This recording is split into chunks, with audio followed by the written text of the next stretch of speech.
Good morning.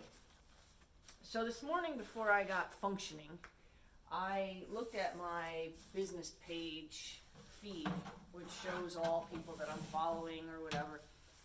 And somebody's a breeding program.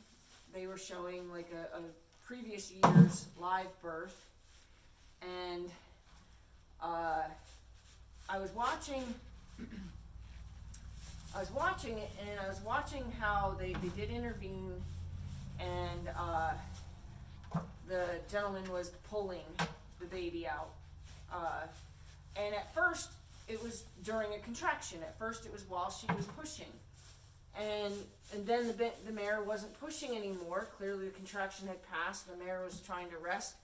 And the guy was continuing to pull the baby out. That brought me to thinking about Tyson. Tyson came to me as a package deal with Katie.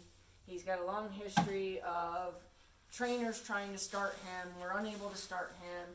One trainer said it was like 51st dates. Every day was a new day with him. And, they played on my ego by telling me that he was a perfect candidate for my kind of program because he was misunderstood or something, and that's why nobody could get him started. Turned out that they were right. He was perfect for my program because my program tries to find out what's wrong with the horse first before I torture him, right? So I look for pain reasons before I consider it behavioral or consider it like a personality problem, right? So yeah, you were right. That I was the perfect program for him because before I sat on him for a third time, the first time I sat on him, he went catatonic, and I didn't ask him to move. I got back off, considered that a successful first ride, right? Second day, did everything the same, got on him, but that day I asked him to move. And when I asked him to move, he had to wake up from his catatonic state, which was self-preservation state, and he bucked me off like his life depended on it. And I've never been bucked off of a horse with that kind of fierceness, that kind of agenda. Like, he needed me off of him. It wasn't like he bucked me off because this was going to be a difficult horse to start. He bucked me off because something was wrong, right? So that's when I further investigated what else might be wrong. So I actually had 5 vets come out in different situations, and all of them said, he looks maybe like he's a little sensitive when you brush him on his back, and they didn't really take much weight to that. But so they kept pretty much saying, he's fine. And finally, I had a chiropractor look at him. I never tried to sit on him again, okay? I had a chiropractor come look at him, and she said, this horse isn't crazy, which is what everybody started to think he was. She said, he's in pain. So she straightened him out the best she could, and he couldn't breathe because his ribs were out of alignment, so I got these exercises to give him to help him start breathing better again, and got him on herbs and different things to help him recover from the steady discomfort he was in because his body had changed to compensate for whatever was wrong, right? At that time, we didn't know what was wrong. I think it was a month or 2 months later, she came back out, and I am going somewhere with this beginning of this one. She came back out, and everything she had adjusted stayed in alignment. And then she put her hands up on his back from where the front of the saddle would go to where the back of the saddle would go, and said, get him x-rayed between here and here. So I did. I made the arrangements. I took him into the clinic. I had him x-rayed. I got lucky that the x-rays were scheduled for before the other vets that had ever come out to look at him were going to go out for their day. And I was able to have them also come in and observe the findings. And it turned out that he had broken his back in 2 places at some point far enough ago that the vet said probably when it could have been even as far back as during his birth. And then he said, Mommy could have stepped on him, Mommy could have sat on him, he could have taken a bad fall trying to get up, and then he told me about some breeders, are like, their job is to make sure that the baby's stand and nurse, so that they want to make sure that there's no complications in the birth process.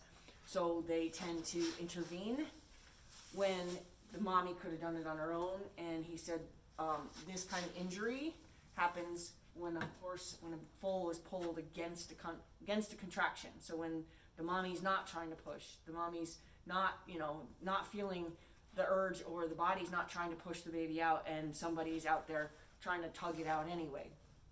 He said that's a common injury seen as a result of that. So when I'm watching this gentleman pulling on this foal, I'm noticing the mare's no longer, the contraction is past, the mare's no longer attempting to push the baby out, but he's steadily, pulling on this baby. And of course I just right away thought of Tyson. And I'm like, and I keep telling myself, look, they're a big breeder. They've been doing this for years. It's, it's common for whatever they're doing, and I should not think anything of it. But I do, because I have a horse that is potentially a result of that. And I do have breeder friends that I don't ask questions like that to, but if any of you are breeders and you want to answer that for me, do you let your mares do their job until they're in, until there's a reason to intervene? Or do you just jump right in there, roll up your sleeves, and start pulling on the baby as soon as the legs pop out? Do you just get tugging on them? Because, like I said, my vet said that wasn't an uncommon injury as a result of that procedure, as a result of that type of intervention. And like I said, that breeder was right he was purchased probably in utero, and was given to the people when he was weaned, and then was raised, and then they tried to start him. So none of this back injury showed, apparently. But the breeder claims, when I contacted her and said, look, this is the results, these are the findings, and she said, yeah, I did tell them that something was off. Okay, so she does go back to it being a foal with her, that she could tell something was wrong. So it kind of confirms that, yes, there's evidence that this was as a baby. But they tried to train him, I'm assuming in-house.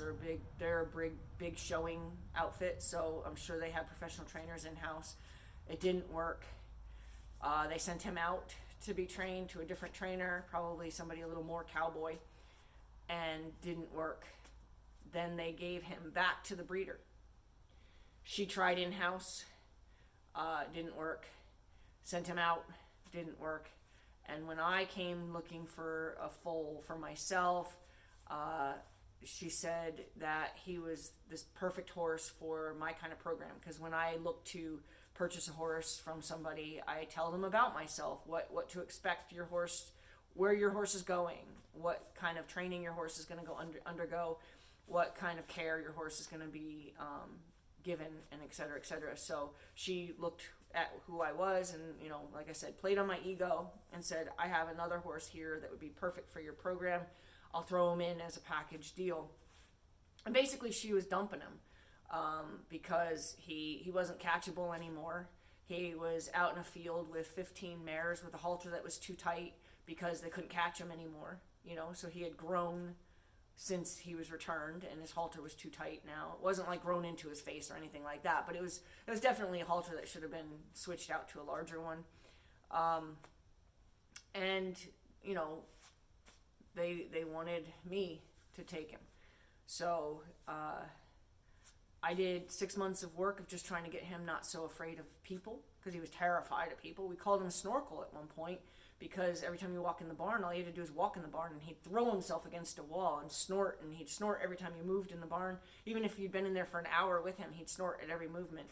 So we were calling him Snorkel. And that wasn't his name. Actually, his name is Tyson, which is a two-part name. It was Tyson for the way he's built. He's a halter bred type horse. So he's built like a brick, poop house. He is a chicken. So Tyson Chicken. That's why he got his name.